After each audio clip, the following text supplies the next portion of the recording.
12 survivors were divided into 6 teams. Each pair was dropped into the extremely cold Norwegian Arctic.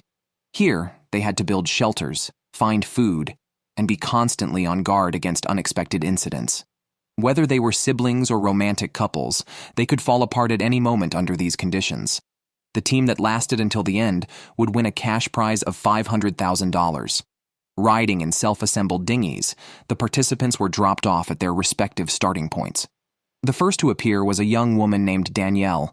It was her first time here, filling her with both nervousness and excitement. She found a decent flat piece of land by the shore where she had to build a shelter within 2 days, or her boyfriend would have nowhere to stay when he arrived. Meanwhile, Danielle's boyfriend, Patrick, was trekking 10 kilometers away, carrying a 50-kilogram backpack, struggling to breathe. As the only young couple in the competition, both expressed great confidence in their survival. Before officially entering the competition, Danielle was a full-time flight attendant, and she had been dating Patrick for 2.5 years. Patrick, with over a decade of deep-sea diving experience, was no stranger to wilderness survival. They joined the competition, hoping to win enough money to buy their own house. After only walking a few kilometers, Patrick was already too exhausted to stand, soaking wet. After appreciating the beautiful scenery around him, he began to use his compass to confirm his direction. Meanwhile, Danielle started building the shelter, simply pulling a rope for a crossbeam and covering it with a waterproof tarp. Once she secured all 4 corners, the shelter was complete. The second pair to appear was a sister duo. Martha, the older sister, was responsible for setting up the camp on site, while Camilla ventured further afield. Shortly after landing, Martha found wild blueberries on the ground. Although not plentiful, they were enough for dinner. Her only fear was not having enough food when her sister arrived. Continuing towards the woods, she discovered a wild stream and drank heartily. Considering there was both water and food, Martha decided to establish the camp there. Back in Norway, the sisters ran an organic food wholesale business, sustaining themselves by selling fresh vegetables. Living together year-round, they had a strong understanding of each other. Hoping to win the prize money to expand their vegetable market, the sisters were filled with anticipation for the competition. After landing, Camilla felt the nature around her for a moment before starting to walk towards her sister. The third duo to appear was a pair of brothers. EMLL, the elder, took on the task of hiking. He hadn't walked far when he spotted a wild frog. As newcomers to the competition, he hadn't realized the importance of protein and hastily let it go. Meanwhile, his younger brother Nicholas had just landed, completely unaware of the wilderness's harshness. He quickly adjusted his mood and set out to build a shelter. Before the competition, the brothers had a grand dream of cycling around the world. Unfortunately, due to a lack of funds, they had never even left their small hometown. Additionally, maintaining their bicycles was a significant expense. Thus, their sole goal in the competition was to win the prize money to fulfill their dream. Nicholas found a relatively flat area and laid down a waterproof tarp. He then cut down a small tree nearby to use as a support, creating a simple wilderness shelter. On the other side, EMLL was making good time to reunite with his brother. Carrying a heavy backpack, he walked for over 3 hours without rest until he reached a mountain spring. After drinking a few sips of cool water, EMLL felt re-energized and continued on his way. Upon meeting up with Nicholas, who had set up a temporary shelter, EMLL, without even stopping for lunch, began constructing a more robust wilderness cabin. The piece of tarp on the ground was not enough for both brothers to sleep on. He found a spot with less wind and started sawing logs. With great vigor, he quickly erected a conical frame. Turning to the couple's team, Patrick, while his girlfriend was at the camp enjoying tea and the scenery, was struggling with exhaustion. He soon encountered a fast-flowing river blocking his path. Lacking the courage to cross directly, he searched for a shallower part along the riverbank and cautiously moved forward with a walking stick. Using his weight advantage, Patrick eventually made it to the other side, though he had to return later to retrieve his camera. Meanwhile, Danielle was preparing their sleeping area at the camp to avoid discomfort from the ground stones. She made the ground very smooth and then went outside with an iron pot to gather all the visible blueberries, ensuring there was something for Patrick to eat upon his arrival, to avoid any complaints. At Nicholas's duo camp, today he plans to set up the fishing net first since fish is the easiest food to get here. He carefully brings the net to the lake. Having trained only 5 days before the contest, he's still a novice at this. By the time he's done, it's nearly afternoon. Now he just hopes for a big catch tomorrow morning. At the sisters' camp, Martha. Unable to bear her hunger, she heads to the shore to fish. As time passes, it gradually gets darker. Realizing that waiting like this isn't working, Martha secures several fish hooks at the shore and decides to check again tomorrow. As dusk approaches, the hikers start pitching their tents, just for a simple overnight stay, so the accommodations are not elaborate. At Patrick's camp, he's sleeping soundly in the middle of the night when suddenly he sees someone standing in front of him. He almost has a heart attack from the fright, but upon closer inspection, it's just his drying pants. Even Patrick laughs at this midnight scare. Day 3. Nicholas can't wait to check his fishing net. Initially having little hope, he quickly pulls up a small fish and then several more follow. Overjoyed, he catches 6 wild fish in total and hurries back to camp to cook them. After boiling them vigorously for several minutes, he makes a simple fish broth and eagerly tastes it, gaining much-needed energy. He doesn't even spare the oil on the lid, licking it clean. Back at Martha's camp, she checks the fish hooks she set up the previous day but only catches a small fish. Although it's hardly enough even as a snack, finding any food in the wilderness is still impressive. After cleaning the fish, she brings it back to camp for her sister. She also picks lots of wild mushrooms, planning a big meal with her sister. Meanwhile, Camilla is exhausted from continuous hiking, with a blister on her foot. After a brief rest, she resumes her journey. Not knowing how long she's walked, Camilla finally finds her sister's camp. Hearing a clicking sound nearby, Martha responds, surprised at her sister's speedy arrival. They shout to each other and walk towards the sound, eventually meeting in a small grove. Hearing that her sister has cooked fish, Camilla runs to the camp. Once together, the sisters have endless conversations. After a short break, they prepared to set up the fishing net. Since Martha's sister was a complete novice, Martha had to work hard to teach her. After over half an hour of arguing, they assigned tasks and reached the lake. It took most of the day, but they finally set up the fishing net. Then, they sat by the lake, catching up on old times. At Patrick's camp, he hadn't walked long before he stopped to admire a beautiful scene. Suddenly, a herd of 14 reindeer ran across a distant hillside, one particularly large one staring from afar. Alone outside, encountering this was rare for Patrick, who had no thoughts of hunting. He marveled at the sight of nature, then shouldered his large backpack and continued up the ridge. Reaching the summit, he saw a lake where he expected to find his girlfriend, Danielle. Energized by the thought, he quickly reached a small grove and started calling out to her. Danielle, hearing well, responded soon. Knowing each other's locations, they hurried towards each other and met, overwhelmed with joy. Seeing the large bed Danielle had prepared, Patrick was delighted. Then, they cooperated to set up the fishing net. Meanwhile, Emil climbed hundreds of meters up the ridge but was blocked by a swamp. Taking a detour seemed impractical, so he bravely pushed forward. Luckily, the mud wasn't deep, and he soon reached the other side, albeit with worn-out shoes. He believed it wouldn't be long before he and his brother met. At the same time, Nicholas was building a shelter. Considering both were tall, at over 6 feet, the shelter needed to be appropriately sized. A comfortable single bed was also planned. Suddenly, Nicholas heard his brother calling and quickly ran up to the summit. Surprisingly, Emil had already completed his task. The brothers greeted each other excitedly. Nicholas then briefed him on the campsite. With only one bed, their priority was to set up the camp before dark. After 2.5 hours of hard work, their warm and comfortable shelter was ready. Now, with a brother and a fire, nothing could be more pleasant. The 4th contestant named Anne just landed, shivering with fear. It was her first time in such a competition, which would make anyone nervous. She pulled out a deceitful map and a compass from her pocket. Anne's task was to hike 12 kilometers within 4 days to meet her husband, Bjorn, on the other side. After quickly determining the direction, she put on her 50-kilogram backpack and set off. Meanwhile, Bjorn had already reached the shore. After a brief survey of the surroundings, he decided to build the shelter there. He collected a dead wood for the crossbeam and then covered it with a tarp, completing a simple melon shelter. Before the official competition, the couple managed a farm and lived in the suburbs, where their keen interest in hunting developed. They often went hunting with guns. A&N, having served as a volunteer soldier for 2.5 years, was much stronger and smarter than Bjorn. giving them great confidence to persevere to the end. Next up was a father-son duo. Carl, at 65, robustly joined the competition. For him, who had never used a smartphone, handling complex filming equipment was challenging. Due to his age, the hiking task naturally fell to his son. It was the first time 18-year-old Mark had left his family for the wilderness.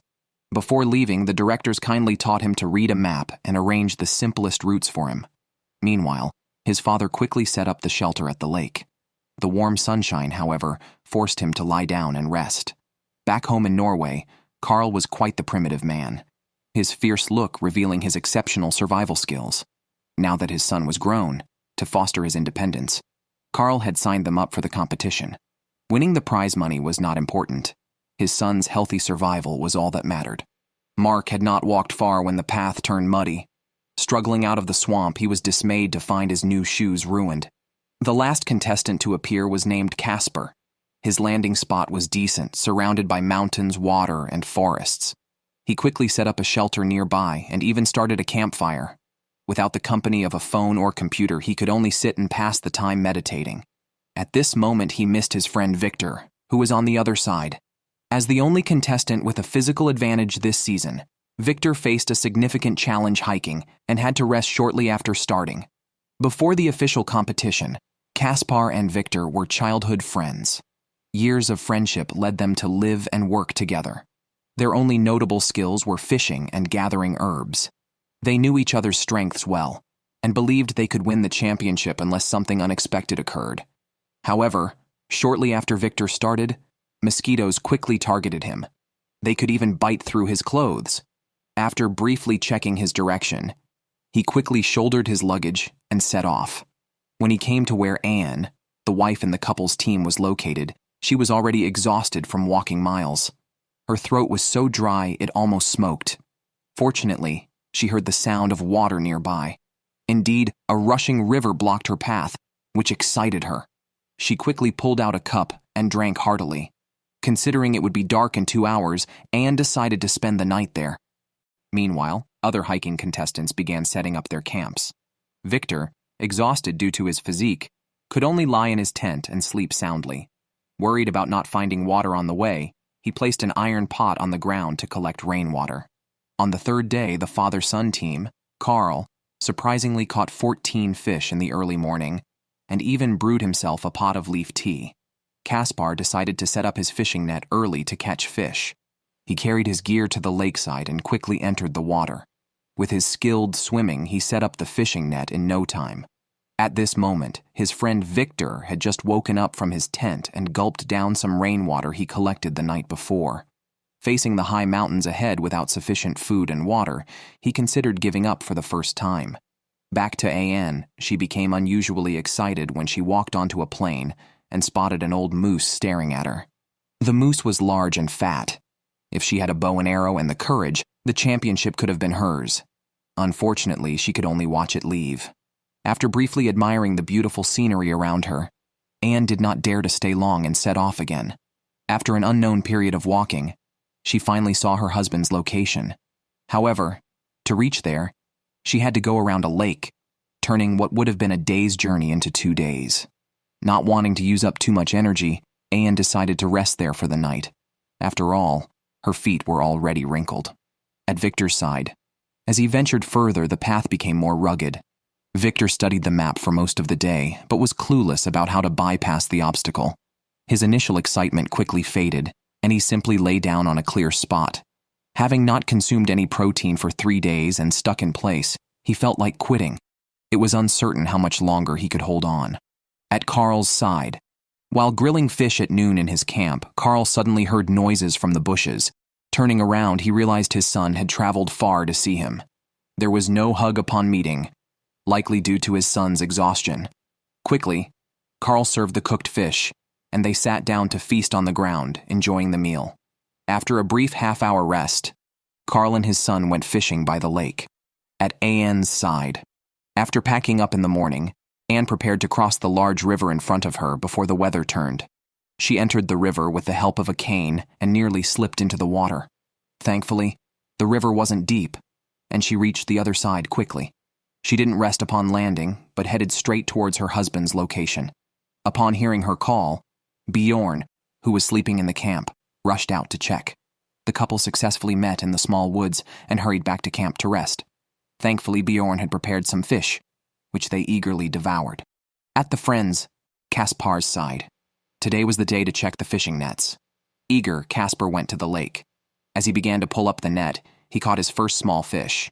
Incredibly, as he pulled more, he found more fish. Within just a few minutes, he had caught 9 large small fish, enjoying remarkable luck. After gutting them at the lake, he was ready to share the meal with his friend. Meanwhile, Victor, after 2 days of tough trekking, finally crossed the high mountain. As dusk fell, he set up his tent to rest for the night. On the 5th day, Kaspar, while chopping trees at the camp, suddenly heard his teammates shout. The moment he saw his friend alive, both were incredibly excited and met successfully by the lake. At the father-son duo's side, under Carl's instruction, they decided to build a larger camp. They began by tying a horizontal beam to the tree trunks, then found 2 branches to cross and secure. Finally, they fortified the windbreak walls with more branches and covered them with a waterproof cloth, completing the shelter. Due to the son being pampered, he chopped wood for the first time and accidentally struck his own hand with the axe. Blood gushed out immediately. Although they initially thought a bandage from the first aid kit would suffice, the father, prioritizing his son's safety, insisted he call for help. A speedboat arrived swiftly, and after examining the wound, the doctor stated that hospital treatment was necessary. This meant both had to quit the competition. Hearing this, the father suppressed his anger, reluctantly accepting the situation. It was his own negligence that had caused the injury, and ultimately they had no choice but to pack up and head home. On the 6th day, the Nicholas brothers woke up in their tent, pleased with the shelter they had worked hard to build. Considering they always struggled with smoke when lighting a fire, they decided to build a chimney at the campsite that day. After marking the spot, they cut an opening in the waterproof cloth with a knife and surrounded it with stone slabs. Within half an hour, a proper fireplace was completed. However, the smoke could still only exit through the door, quickly engulfing the entire campsite. Nicholas, who went in to add wood, was nearly overcome by the smoke. They had to extinguish the campfire and think of another solution if they wanted to rest properly. Over at the friends group with Victor, after a brief discussion about the day's plans, they decided to rearrange the fishing nets. Lacking suitable tools to enter the water, they tied stones to the rope and threw it towards the opposite bank numerous times. Seeing that Nicholas was unreliable, Emil had to cross to the other side first to retrieve the rope. After much effort and pulling from both sides, they finally managed to set up the fishing net, hoping for a feast the next day after 5 days of hunger. At the couple's camp, they had spent the previous day expanding their shelter, mainly using physical labor. Fortunately, they had already set up the fishing nets the day before. Both took a rope to the lakeside, with boyfriend Patrick leading the effort. As they slowly pulled the fishing net ashore, a large trout appeared, followed by a second catch. They were thrilled and immediately took them back to the camp to enjoy the delicious meal, satisfying their protein needs for the first time in 5 days. Translation for the sisters' duo. So far, they have not worried about food. The urgent task is to reinforce their shelter. They chopped one small tree after another nearby, setting up the basic framework of the house. They also needed to reinforce it with branches. Once the entire roof was covered with branches, they laid the versatile waterproof cloth over it. The excess wood was not wasted. It was used as firewood. With the final wall secured, their deluxe wilderness melon guard shack was completed, perfectly suitable for the daily life of the 2 sisters. After finishing, Martha did not rest but decided to gather some herbs nearby. She managed to collect a little and planned to make tea for her sister that evening on the 7th day. Translation for the couple, Anne and Bjorn. Today they had an important task, to get fish by any means. They had planned to build a boat days earlier to set fishing nets in the center of the lake. The construction was simple. Sticks were tied to a frame, which was then wrapped tightly with waterproof cloth. Once prepared, Bjorn set off in the small boat. He first retrieved the fishing net set the day before, which surprisingly caught nothing. Just as they were about to return home hungry, another net showed activity. A slightly larger fish surfaced, exciting Anne. They quickly retrieved it with the net. Though not as big as expected, it was enough to keep them from going hungry that night. With energy replenished, the couple decided it was time to build a permanent shelter. as staying in a tent was too cramped even for sleeping. Translation for the couple, Patrick and Danielle. Both were very hungry. To catch fish, Patrick suggested building a fishing platform right outside their home, which would make fishing and setting nets very convenient. However, his idea was quickly rejected by his girlfriend. Patrick proposed several other methods, but none satisfied her. Helpless, Patrick could only worry. Later, too hungry to wait, they checked the old fishing nets and were lucky to catch 3 small fish. While too small to be substantial, having any food was fortunate. Then, Danielle volunteered to set nets in another location. When they arrived, not wanting to get their clothes wet, Patrick tried unsuccessfully to enter the water from the shore because his boots were too short. So they sat by the shore for a long time, finally deciding to throw the net to the opposite bank using stones. Translation for the brothers duo. Today, their task is still to build the chimney. They started by estimating the height with a few tree trunks. After some thought, they covered the inside with bacon. They worked all afternoon and finally built a man-high giant chimney. Without further ado, they started a campfire to test it out. However, after waiting for over 10 minutes, no smoke came out. To ensure a peaceful sleep tonight, they had to cut the waterproof fabric around the chimney to let the smoke escape. Translation for Victor. The two still do not have a proper shelter. They found a crooked old tree to support their lean-to, cleaned off the excess branches, and placed some logs on top. Due to the varying lengths of wood, there was little progress for half the day, causing them to blame each other. After 2.5 hours, they finally built the frame. Just as they were about to cover it with waterproof fabric, they realized it was too short. Thinking it over, they decided to saw off the extra wood. Just then, Victor almost fell, but was quickly caught by his teammate. Together, they successfully wrapped the shelter in waterproof fabric. Just then, a strong wind blew as they were packing to move into their new home. Upon arrival, they found the house nearly blown away, making it uncertain if they could sleep there tonight. Translation for the couple. Today was another day for fishing.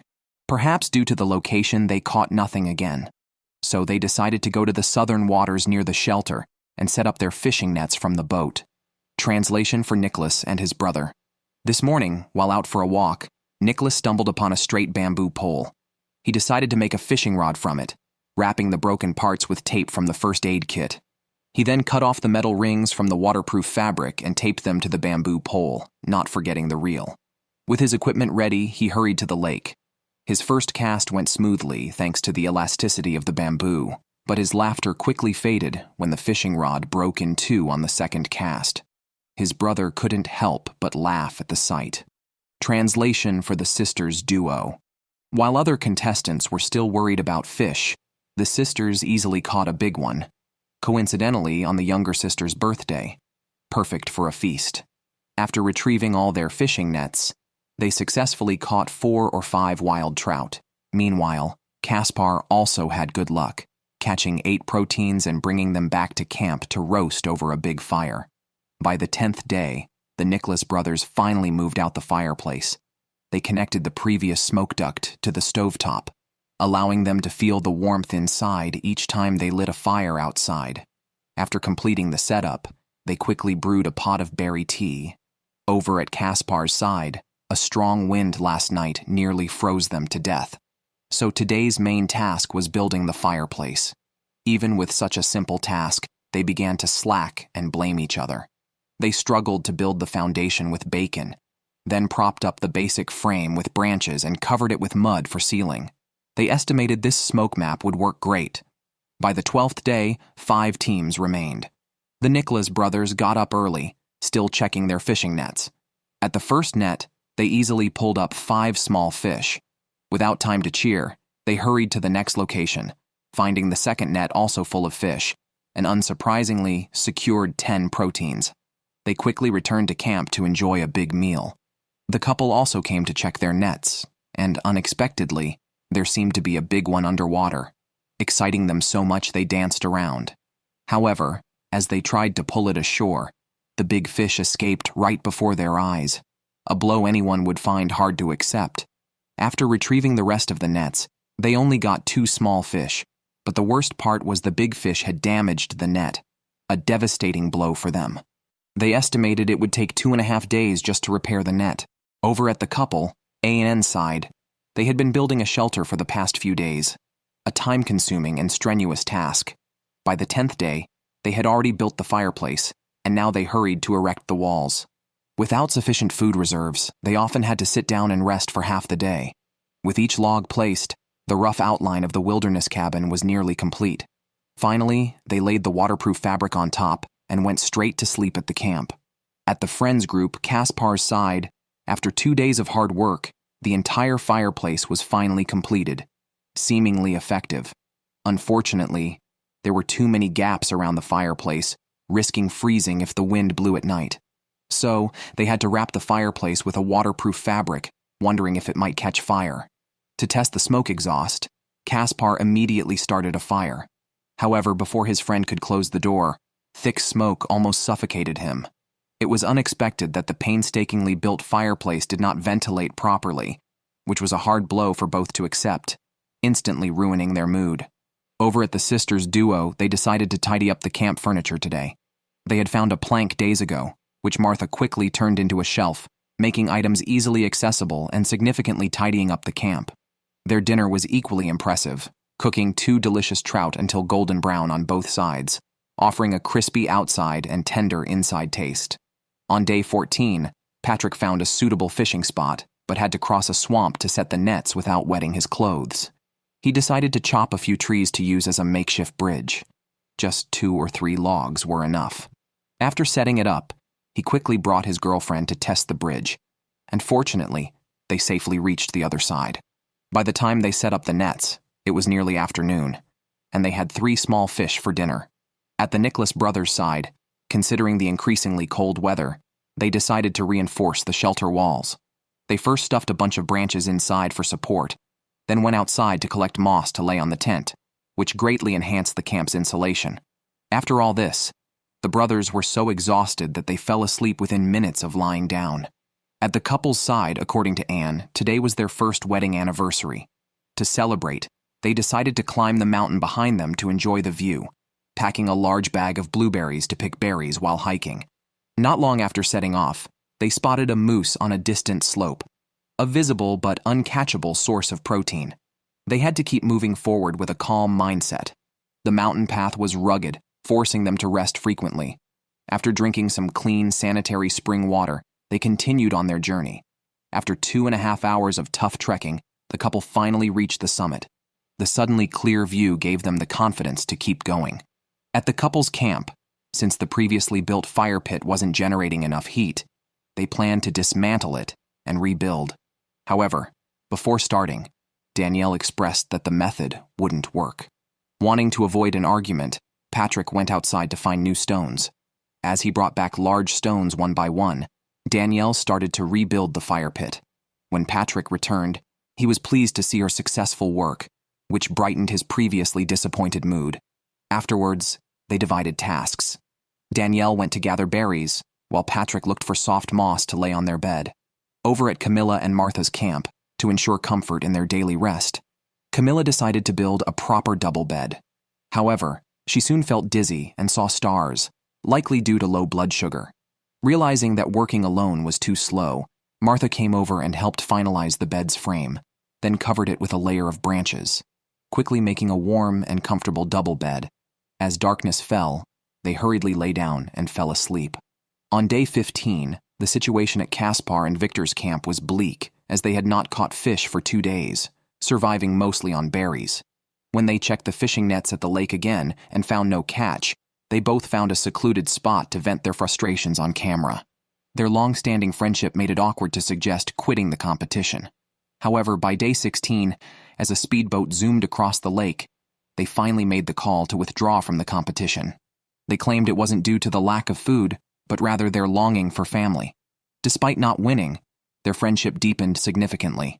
Regretfully, they packed up and left the competition. On day 17, 4 teams remained.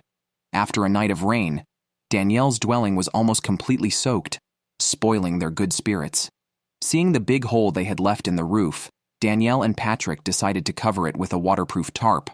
However, the continuous cold wind made them shiver. Danielle was so cold she was reluctant to help. Eventually, they managed to cover the roof using sticks. At noon, Their check on the fishing nets again came up empty, forcing them to huddle in the camp, hungry. At the Nicholas brothers' camp, seeing the worsening weather, they took out waterproof bags to cover the roof. This ensured that, whether it was windy or rainy, the inside of the camp remained dry. After tidying up, the two went to check the fishing nets by the lake. Surprisingly, today's wind and waves were really strong. Fearing the surging lake water would sweep away the nets, they quickly separated and went to opposite shores to retrieve the nets quickly. Despite pulling together for a long time, the brothers made no progress. As expected in such circumstances, even the best of brothers can end up arguing. Once they retrieved the nets ashore, the brothers quickly returned to normal. Dinner was 4 wild trout. Due to the extremely cold weather, they had to return to camp to warm up. Fortunately, they had previously covered the walls with moss, helping keep the warmth inside. Over at the couple's camp, several days of storms almost wrecked their boat. They reinforced it with branches and covered it with a waterproof cloth, then flipped it over to cover the ground. For lunch, they caught a 2.5-pound fish. Although small, it was just enough to fill a gap. They planned to process the fish by the lake, but the cold weather almost froze their fingers within minutes. Helplessly, Anne had to warm her hands inside her pants, leaving Bjorn to handle the fish. Meanwhile, the sister duo also came to the lake. To avoid getting their dry clothes wet, Camilla ran into the water bare-legged. Martha coordinated with her from the shore. After more than half an hour of effort, they finally set up the fishing net. Disregarding everything else, they quickly put on pants once ashore and waited for the fish to bite. By day 18, Anne had filled the gaps in the shelter. She and her husband built a roaring fire outside. Breakfast was simply 2 delicious grilled trout. Bjorn's cooking skills were indeed excellent, with the fish being crispy on the outside and tender on the inside. However, the weather around them changed suddenly, and within 3 minutes, a strong wind started blowing over the lake. Back at the sister duo's camp, they easily harvested 4 fish from the net, giving them a boost of protein. With energy replenished, Camilla decided to make a toy wooden board because she noticed Martha's mood was off. She wanted to do something to cheer them both up. After 2.5 hours of hard work, she used charcoal to draw circles on it, completing a basic game board. They used stones as pieces.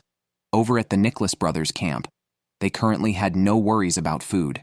Instead, they began collecting dry wood by the lake. With the weather getting colder, they needed to prepare. After finishing up, younger brother Emil was the first to head back to the camp to rest. However, Nicholas couldn't stop for a moment. After arranging the firewood, he decided to reinforce the camp's gate. He collected 2 logs from nearby and placed them directly on the tarp at the entrance, still following the old rule of filling the bottom with moss. After these efforts, the temperature inside the camp significantly increased. It was even warm enough inside to take off all clothes without feeling cold. Over at the couple's camp, they were lucky today. Checking the fishing net, they immediately caught 4 fish. Danlelle was so excited by the shore that she couldn't stop smiling until nightfall. After a hearty meal, the couple cuddled together as the 20th day dawned. A week of gloomy, rainy weather finally cleared up. With nothing pressing to do, Anne decided to take a boat out on the lake to enjoy the view. However, this joy was fleeting, as the need for constant protein intake soon brought them back to reality. Sitting by the shore for a long time, both started thinking about quitting the competition. Over at the Nicholas brothers' camp, taking advantage of the good weather, the brothers decided it was time for a bath since they already smelled from the environment. Back at the couple's camp, while standing at the door in the morning, 2 moose suddenly ran across the hill opposite them. Despite their large size, the lack of proper hunting tools, and their extreme hunger, which made even walking difficult, meant Patrick could only watch helplessly as they left. Just then, a yacht suddenly appeared on the lake. It turned out to be the show crew coming for their regular medical checkup to ensure everyone was healthy. Upon reviewing each group, they found that Danlelle had been freezing recently. If no measures were taken, she would likely be forced to quit by the crew.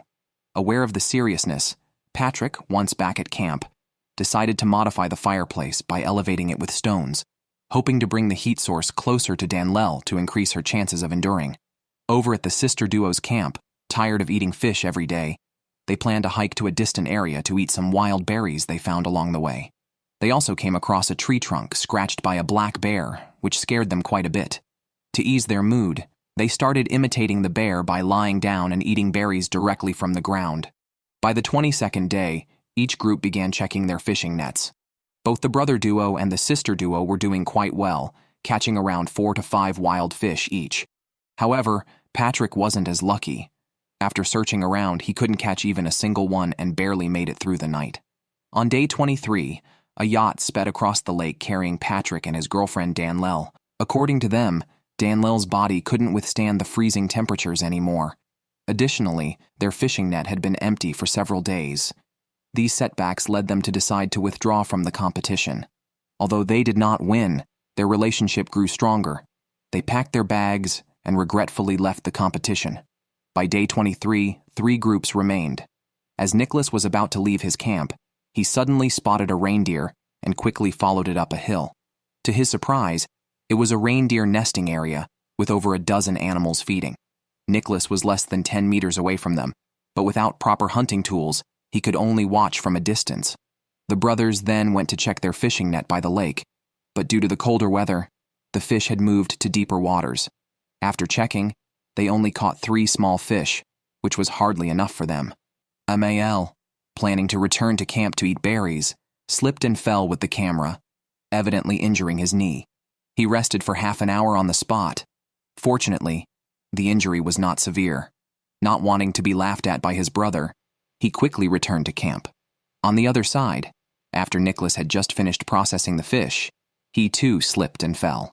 To add a special flavor to the fish, they had collected some juniper berries. They also gathered a large bag of dry wood. At the couple's camp, the problem with smoke inside the cabin remained unresolved. Every time they warmed up inside, the smoke was unbearable. Unwilling to stay cold in the camp for this reason, they decided on a third modification. They cut 3 sturdy tree trunks from nearby and decided to build a higher chimney on the roof. Although the project was not very large, both were very weak at this point. Even sawing wood was extremely difficult, and they had to rest on the spot every half day. Afterward, they tied the tree trunks into a tripod, placed it on the roof, and wrapped it with waterproof cloth. However, after much effort, it still didn't achieve the desired effect. Out of necessity, Bjorn cut a longer tree trunk, intending to use it to support the smoked meat higher. During the process, he nearly got hit by a stick, which frustrated him greatly and led to an argument with his wife. After a brief adjustment of their attitudes, they finally completed the challenging task through their joint efforts. After completing the task, they hurried back to the camp to check the results. Surprisingly, the method worked somewhat effectively, and the smoke inside the cabin significantly decreased. For dinner, they had leftover dried fish from a few days ago. Considering it was his wife's birthday, even the meal became more elaborate. The golden brown fish was a luxurious treat with every bite. Over at the sisters' camp, they made do with 2 wild fish for breakfast. Camilla decided it was time to change her underwear, but the smell almost made her vomit yesterday's fish. After packing their bags, the 2 decided to collect mushrooms on the nearby mountains. Thanks to the rich plant resources, they quickly found a mushroom, a fine wilderness delicacy. Without hesitation, they packed it to take with them. 1 mushroom wasn't enough for both, so they checked the fishing net by the lake. They expected it to be tangled, but surprisingly, there was still a fish caught in it. Although it was small, it was enough for the sisters. After eating, they went straight back to the camp to lie down. At the Nicholas brothers' side, besides the pile of dry wood at the camp, they also had a good catch of fish. A casual check at the lake usually yielded 7 to 8 fish, and even today, they had fresh roe as an extra treat. After rinsing it in water, the brothers enjoyed some sashimi, which tasted better than the fish meat. They packed the rest to cook back at the camp. Returning to the camp, they cooked the roe over a big fire. In just a few minutes, the delicious roe was ready, proving tastier when cooked. A small bite provided a lot of energy. As for the caught fish, they decided to make smoked dried fish. They hung the processed trout on branches, using more branches to spread them for better flavoring. EML collected some juniper branches nearby to create enough smoke, which added a leafy aroma to the taste. After smoking intensively for over 3 hours, as the fish turned golden brown, the fragrant aroma spread. The smoked fish slices looked vibrant, and the brothers couldn't wait to enjoy the delicious taste and texture. After lunch, Nicholas even made a sign for their camp, hanging it at the entrance to boost their morale. Over at the couple's camp, as the only contestants with a boat, they could always lower their nets into deeper waters. With ease, they reeled in over 20 protein-rich fish. On day 26, Anne and Bjorn began setting up their fishing net again. However, the weather seemed poor today. Despite working hard for half the day, they were unable to deploy the net. Ultimately, with Bjorn's persistent effort, they completed the task. Back at camp, they didn't rest but started gathering firewood to prepare for the winter. Despite the tough days, the couple remained confident about winning the competition. Over at Camilla's place, she had been drinking her urine for about 10 days. According to her, certain components in the urine could replenish nutrients in the body.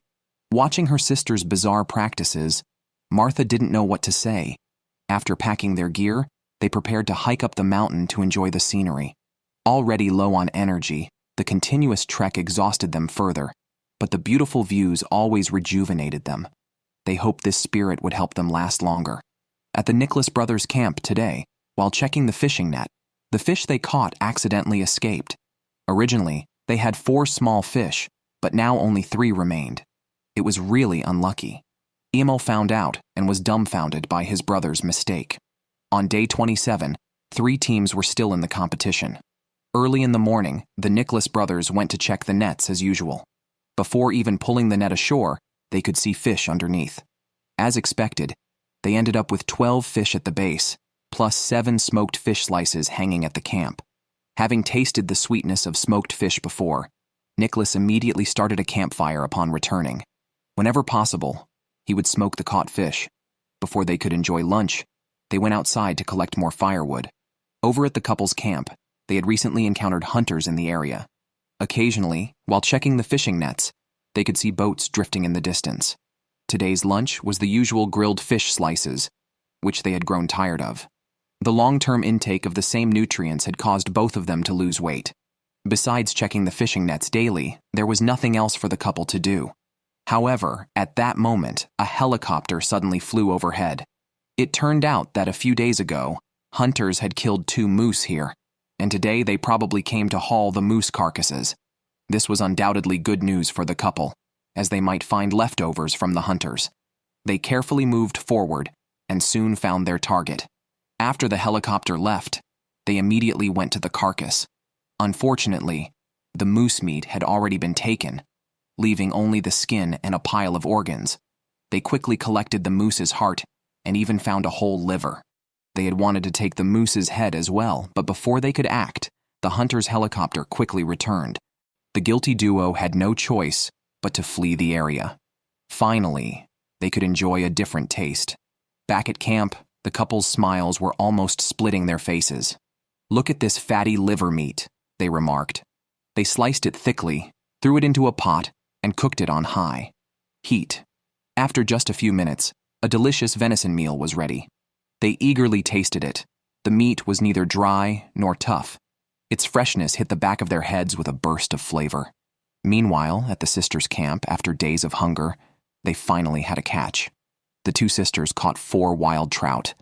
Their excitement was beyond words. Back at camp, they didn't rush to cook, but started carving their little toys. In just 2.5 hours, Camilla had already made 3 or 4. After a short break, they began gathering dry wood for cooking. When night fell, they enjoyed their dinner. Day 29 found the Nicholas brothers collecting berries by the lake. Besides protein, getting vitamins was crucial. Suddenly, a yacht arrived. It was a doctor coming to check their health. Right after being weighed, the doctor expressed concern about Nicholas's condition. He had lost 12 kilograms since the start of the show. If he continued to lose weight at this rate, he might be forced to leave the competition. Considering the severity, Nicholas couldn't afford to slack off. He, who usually skipped breakfast, began eating voraciously. Being disqualified for not meeting the weight requirement would be a huge loss. However, when he returned to camp, he found his brother Emil bedridden with a fever and cold. This was not good news. Without medicine, recovery would be difficult. It looked like he would have to take care of his brother himself. Back with the sisters, they burned their shelter and started singing next to it. As a yacht slowly approached, the sisters admitted they were tired of this life. It wasn't because they couldn't find food. but because staying here was just too boring. They had thought about leaving it to a draw, but fate wasn't on their side. Without further ado, they called it quits, packed up, and left the competition. Now, only 2 teams remained. With ML weak, he and Nicholas checked the fishing nets. Perhaps they had caught all the fish in the area, as today they caught nothing. Seeing his brother weak in bed, Nicholas decided to go out and find something to fill their stomachs. At this time, berries naturally became the easiest food to get. After picking for 4 to 5 hours straight, they successfully gathered a full bag. Back at camp, they quickly brewed a pot of berry tea for Emil, hoping it would speed up his recovery from the cold. Meanwhile, Anne also took the boat out on the water. Unfortunately, just as they expected, there was nothing in the nets. So, they sat on the shore, roasting the leftover venison from the day before. Of course, once people idle, their mindset changes as well. By day 30, a strong wind swept over the island again. Just then, a yacht appeared on the lake. As the scene shifted, Anne and Bjorn were already standing on the shore. They said it was simply too boring, doing the same things every day with nothing to do and time passing slowly. After much thought, they decided to go home. They packed up and regretfully left the competition. Now only the brother duo remained. After Nicholas's care for 2 days and nights, Emil's health improved significantly. By day 32, he had mostly regained his vigor. The brothers had planned to sit by the shore drinking tea and enjoying the scenery when suddenly a yacht sped towards them. Nicholas, worried about being disqualified for not meeting the weight requirement, felt uneasy. This lasted until the crew brought out a computer, telling them that every 30 days they could receive blessings from their family. The video from their parents and relatives then revealed they were the last champions. Hearing this, the brothers were overjoyed. They hurried into camp, picked up the trophy they had carved, which bore the marks of their experiences here. It was not until they lifted the trophy together that they truly felt relieved. Congratulations to Nicholas and ML for winning this season's championship.